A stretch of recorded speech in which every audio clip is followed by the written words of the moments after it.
بسم اللہ الرحمن الرحیم۔ السلام علیکم ورحمۃ اللہ وبرکاتہ۔ معزز سامعین کرام، اگر آپ کی جیب میں پیسے نہیں ہیں،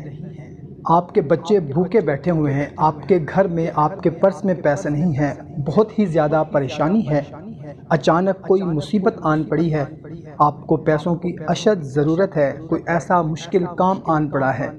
گھر میں آٹا نہیں ہے، گھر میں کھانے کو کچھ نہیں ہے، محترم سامعین آپ بالکل پریشان نہ ہوں، آپ بس کثرت کے ساتھ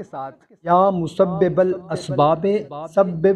الخیر اس کو کثرت کے ساتھ پڑھنا شروع کر دیں، انشاءاللہ عز و جل غیب سے پیسوں کا بندوبست ہو جائے گا، اور ایسا بندوبست ہوگا کہ آپ خود حیران رہ جائیں گے انشاءاللہ۔